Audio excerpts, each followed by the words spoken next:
The ultimate showdown is about to kick off. Maririnig na naman natin ang sigawan ng bawat departamento. Will it be Humes? Maybe ABM? ICT? Maybe even HE?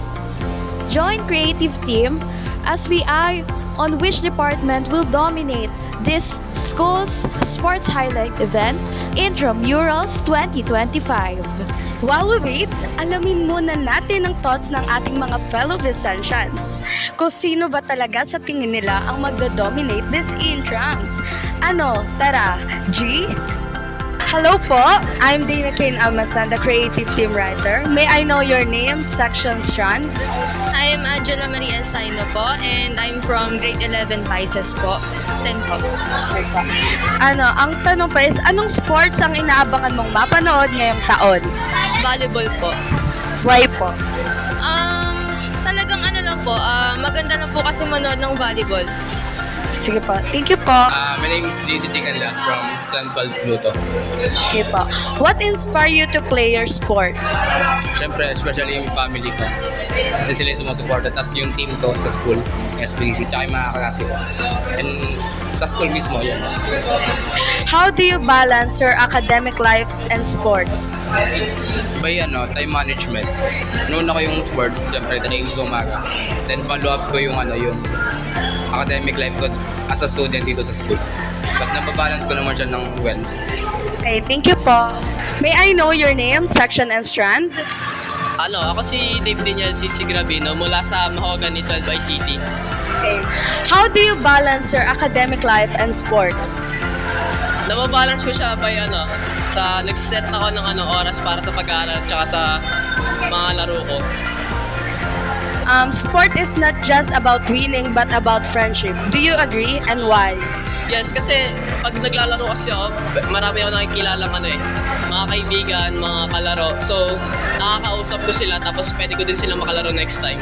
Okay, thank you. Chad Gabriel po from grade 12 ICT. What inspire you to play your sports? Nakita ko lang po siya sa province namin and na-inspire po ako makipaglaro sa mga ibang kaibigan namin. What is your motivation for joining this year intramurals of Senior High School Department? Para mapanalo po namin yung 12 ICT para ma-represent po namin kung gano'n. Okay pa, thank you po. Ako po si Steven Lloyd Soriano. Section is grade 12 ICT Mahogany po. Okay po. As an athlete, paano mo hinahandle ang pagkatalo mo? Hinahandle ko po siya by gaslighting myself po. Para inaano ko po na okay lang po matalo. This sport is not just about winning but about friendship. Do you agree and why? Po? This sport is not just about winning but about friendship. Do you agree and why? Yes po. Kasi po mas makakilala pa ako ng iba't ibang tao sa sports na pinaglaruan ko. Okay, thank you po. Good morning po. My name is Dana Kane Almasan.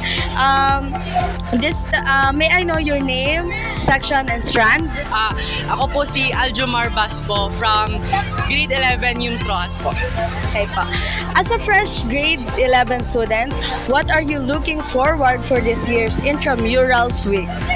Siguro po yung spirit of camaraderie po. Yung pagkakaisa-isa po namin bilang yung student in cheering po our respective respective teams po. For example, our Green Griffins po. So I expect po na maranasan ko po yung spirit of nung pagkakaisa-isa po namin para po siguro ma-uplift namin yung moral po nung teammates po namin, nung players po namin, and also po to bag this win po. Wow!